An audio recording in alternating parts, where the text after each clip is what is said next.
श्री स्वामी समर्थ मैत्रिणींनो, तुम्ही पशुपती व्रत करत आहात? मग नक्की नियम हे पाळा. पशुपती व्रत करणाऱ्या व्यक्तीने मंदिरात जाते वेळेस पायात चप्पल घालू नये.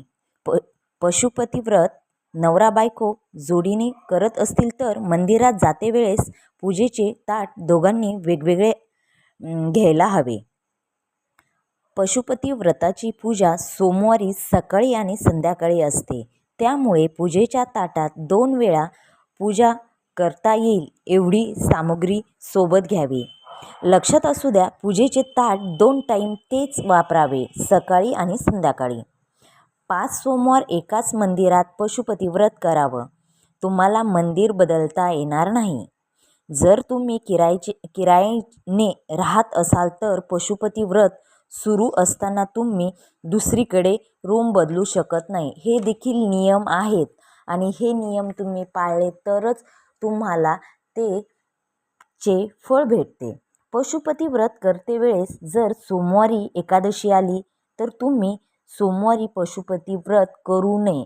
म्हणजेच जर तुम्हाला सोमवार असेल आणि एकादशी आहे आणि त्या दिवशी सोमवारी पशुपती व्रत आहे तुमचं, तर मग तुम्ही एकादशी पकडतायत, पूजा वगैरे मांडू शकताय, पण पशुपती व्रत हे काउंट केले जाणार नाही. 5 याच्यामध्ये जास्त करावं लागेल, म्हणजे 6 सोमवार तुम्हाला हे पशुपती व्रत करावे लागेल. पशुपती व्रत करते वेळेस जर मासिक पाळी आली तर त्या दिवशी फक्त उपवास करावा. मंदिरात जाऊन पूजा करू नये व 1 सोमवार जास्त करावा. पूजा करते वेळेस श्री शिवाय नमस्तुभ्यम या मंत्राचा जप करावा. संध्याकाळच्या पूजेला जे 5 कणकीचे दिवे तुम्ही लावणार आहात ते तुपाचे असावेत. पशुपती व्रत करताना तुमच्या मनात येणारे प्रश्न, आता प्रत्येकाला प्रत्येक ह्याचे प्रश्न असतात. तर पहिला प्रश्न असा बरेच जण विचारतात की श्रावण महिन्यात हे व्रत केले तर चालेल का? तर पशुपती व्रत हे श्रावण महिन्यामध्ये करता येत नाही. श्रावण महिन्यामध्ये आपल्याला फक्त श्रावण सोमवार करता येतील. त्यामुळे पशुपती व्रत अधिक महिना श्रावण महिन्यामध्ये करू नये. दुसरा प्रश्न असा की पशुपती व्रत करताना नॉनव्हेज पूर्ण बंद करावे लागते का? तर पशुपती व्रत करते वेळेस तुम्हाला संपूर्णपणे नॉनव्हेज बंद करावे लागते. लक्षात असू द्या, पशुपती व्रत सुरू केल्यापासून ते उद्यापन होईपर्यंत तुम्हाला नॉनव्हेज खाता येणार नाही व आपल्या घरामध्ये पण नॉनव्हेज बनवता येणार नाही. जसे आपण श्रावण महिन्यामध्ये आपल्या घरामध्ये नॉनव्हेज बनवत नाही, तसेच पशुपती व्रत सुरू असताना सुद्धा आपल्याला उद्यापन होईपर्यंत नॉनव्हेज खाण्यास बिलकुल नॉनव्हेज घरात करायचे नाही, ते टाळावे. नंतर पूजा करताना कोणत्या दिशेने चेहरा करून बसावे? प्रत्येकाचा हाच प्रश्न असतो. आता आम्ही मंदिरामध्ये जातो, पूजा करतो, मग कोणत्या साईड बसायचं? बरेच जण पूजेला असतात. तर पशुपती व्रत करताना किंवा महादेवाच्या मंदिरात आपण रोज पूजा करत असताना, तर ज्यावेळेस आपण शिवलिंगावर जल अर्पण करत असतो तर त्यावेळेस आपला चेहरा हा उत्तरेकडे असायला हवा. म्हणजेच आपला दक्षिणेच्या बाजूने बसावे लागेल.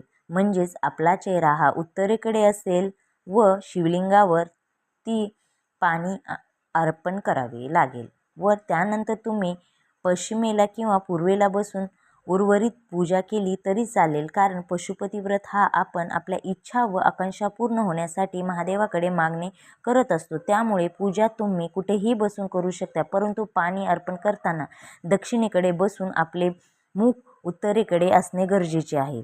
त्याने आपल्याला मनातील इच्छा व आकांक्षा देवाधिदेव महादेव पूर्ण करतील. परंतु प्रत्येक मंदिरामध्ये खूप गर्दी आपल्याला पाहायला मिळत आहे. त्यामुळे जर जागा मिळाली तर दक्षिणेला बसून पाणी अर्पण करावे. जर जागा मिळाली नाही तर जिथे जागा मिळेल तिथे बसून तुम्ही पूजा करू शकताय. आता घरात असलेल्या शिवलिंगाची पूजा केली तर चालेल का? बघा, पशुपती व्रत करते वेळेस आपल्याला घरातील शिवलिंगाची पूजा करून हे व्रत करता येणार नाही. कारण मंदिरातील शिवलिंग हे स्थापित केलेले असते. ते एका जागेवरून दुसऱ्या जागेत हलवता येत नाही. त्यामुळे पुराणामध्ये असे सांगितले आहे की मंदिरामध्ये देव महादेवांचा वास असतो आणि आपण आपल्या घरातील देवघर एका जागेवरून दुसऱ्या जागेवर हलवत असतो. तर आपल्याला घरातील महादेवाची पिंड म्हणजे शिवलिंग एका जागेवरून दुसऱ्या जागेवर हलवले जाऊ शकते. त्यामुळे मंदिरात जाऊन पशुपती व्रताची पूजा करावी. पशुपती व्रत करताना किती बेलपान व्हावे लागतात?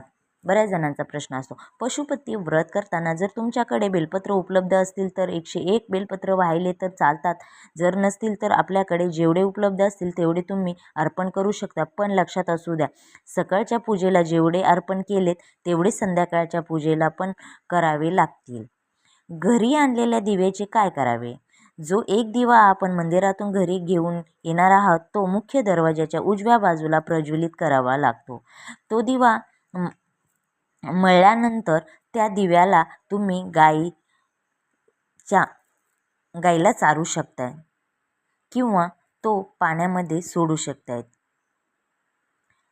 आता आरती करताना 5 दिवे उचलून ते ताटात ठेवून आरती करावी का? बऱ्याच जणांचा प्रश्न असतो. ते 5 दिवे असतात, मग ते कशी पूजा करायची? मंदिरात घेऊन गेलेले 5 दिवे आपल्याला शिवलिंगाच्या समोर एका पेपरवरती ठेवून प्रज्वलित करावे लागतात. ते दिवे उचलून ताटात ठेवून कधीही पूजा करू नये. पूजेच्या ताटामध्ये जी आरती आपण घेऊन गेलो आहोत त्या आरतीनेच आरती करावी. नैवेद्यामध्ये मीठ असेल तर चालते का? तर पशुपतीनाथ व्रत करतेवेळी जो नैवेद्य आपण बनवणार आहोत त्यामध्ये मीठ चालणार नाही. नैवेद्य हा कधीही गोड असावा. त्यामुळे कृपया नैवेद्य बनवतेवेळेस मिठाचा वापर करू नये. शेवटच्या वेळी सोमवारी उद्यापनाच्या वेळी 6 दिवे व गोड नैवेद्य पण न्यायचा का? तर पशुपती व्रत उद्यापन करताना शेवटच्या सोमवारी आपल्याला 6 दिवे आणि नैवेद्य घेऊन जावा लागेल. कारण पशुपती व्रत हा 5 सोमवारचा असतो. त्यामुळे उद्यापनच्या दिवशी सुद्धा इतर 4 सोमवारी जशी पूजा केली तशीच करून उद्यापन करावे. उद्यापनाच्या दिवशी एकादशी आली तर काय करावे? उद्यापनाच्या दिवशी जर एकादशी आली असेल तर त्या दिवशी आपण पशुपतीनाथ यांचा उपवास करून परंतु उद्यापन करता येणार नाही आणि तो सोमवार ही पशुपती व्रतामध्ये पकडला जाणार नाही. पशुपतीनाथ व्रत म्हणजे काय? तर पशुपतीनाथ व्रताचा महिमा अतिशय शक्तिशाली आणि श्रद्धेने केलात तर तुम्हाला अनेक आजारापासून किंवा अनेक अडचणीपासून होणारा जो त्रास आहे हे व्रत केल्याने दूर होऊ शकतो. पशुपती व्रतात काय खावे? बऱ्याच जणांचा प्रश्न असतो की पशुपती व्रतामध्ये काय खावे? तर तुम्ही फळे खाऊ शकता, चहा पिऊ शकता. पशुपतीनाथ व्रत करू शकतात का? तर होय, पुरुष देखील पशुपती व्रत हे करू शकतात आणि ह्या व्रताचे काही नियम आहेत. ते जर तुम्ही खरंच पाळले तर तुमची जी मनोकामना आहे ती नक्की पूर्ण होणार. आपण करतो पण त्याचे फळ भेटत नाही. मी किती मनापासून करते पण फळ भेटत नाही. पण त्याचे प्रत्येक ह्याचे काही ना काही नियम असतात. तर ते नियम मी तुम्हाला या व्हिडिओमध्ये पूर्ण सांगितलेले आहेत. तर तुम्ही माझ्या व्हिडिओला लाईक करा, शेअर करा आणि सबस्क्राईब करायला विसरू नका. बेल आयकॉन बटन नक्की प्रेस करा नवीन अपडेटसाठी.